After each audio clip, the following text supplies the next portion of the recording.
Hi Ruben, how's it going? This is Eddie from Boundless SEO. I was told you would be the correct person to watch this. I'm not sure if this is the correct email. However, if not, I hope this video finds its way to you. The reason we've contacted your company was because we've noticed that in Mesa, Arizona, there's a high search volume for your services that you offer, in this case, pest controls. And I'll show you in just a second what I mean. However, this is an actual good opportunity to optimize your website or start a new website going. So you can get all that traffic going to your website. And I'll show you how to do that. In this video, I'll audit your site and I'll compare your site to one of your competitors around your area. This video will explain what you have going behind the scenes of your website and how you can bring in more traffic, of course. It'll also give you a better understanding as to why your competitors are being found instead of your company. All right, so in this video, I'll explain, or I should point out, three categories, which are content, backlinks, and citations. Looks like this is your website here. It's a good website. It's a simple website. I do see you have a decent amount of text. However, you can improve. You have quite a few pages going for you. The link seems to be working just fine. However, if you're trying to get more traffic, you're going to need more content. Typically, you want to see at least 1,500 words of text content on your homepage alone. Not only will this improve the relevance and the services that you offer, but also improves the level of trust inside of Google. Google loves content. There's no way around it. The more content you have, the more you appear as an expert, again, in Google's eyes. In your 1,500 words of content, you want to start inserting good quality keywords. And what I mean by keywords are pretty much just, words or phrases that end users enter into search engines to discover available services. In this case, your services, pest control, right?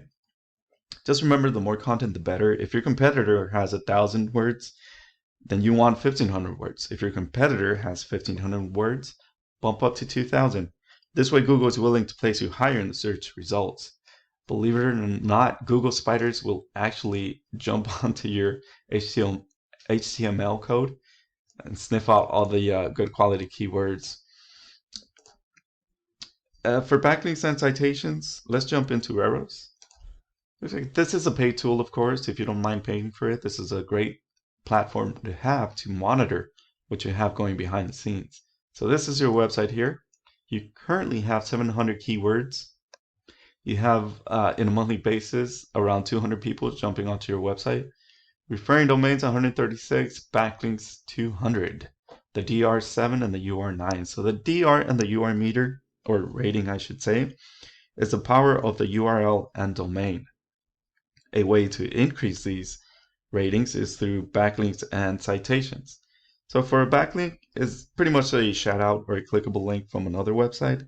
It's basically a website linking to your website. So I'm sure you've stumbled across a paragraph where you'll notice, for example, this keyword here or this phrase. This is clickable. If I click on it and that goes to a different website, that's pretty much what a backlink is. Just be very careful. Not all backlinks are created equal. If you add a backlink to your website that has nothing to do with your industry or services, this can actually hurt your website. So you want to be careful on that. Just keep that in mind. For citations, a citation is essentially your company business name, address, and phone number listed throughout the web in different directories. And a directory would be something like Yelp, Angie's List, or Yellow Pages. I'm sure you're familiar with one of those. Ideally, you would like to keep the DR and the UR meter at a 1-to-1 ratio. It's just good. It'll give you an extra boost when Google is comparing it to another website. So again, keep that in mind. 1-to-1 ratio for the DR and UR is good practice. So you're kind of going up and down in the rankings, but you're currently at a 200 traffic in a monthly basis. Moving on to your competitors, looks like these guys are getting all the attention. As you can see, they do have more content. They do have interlinking here between their pages, which is good. Good for SEO. Optimized images, of course. You got more content here, more here. You get the idea. So what they have going behind the scenes, though, they have currently over 2,000 keywords.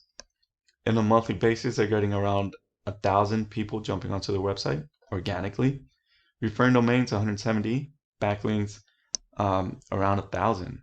The DR 2.9 and the UR 15. They are going down in the rankings. That's not a good sign, but this is a good position to be at, right? In a monthly basis, people jumping onto their website organically. The keywords here, the keyword list is very important. Let me show you what they have. So this is a good keyword to have on your website.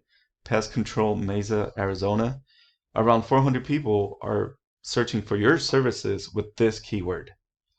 And let's go on to another, pest control Mesa. This is another one, another good keyword, 200 people.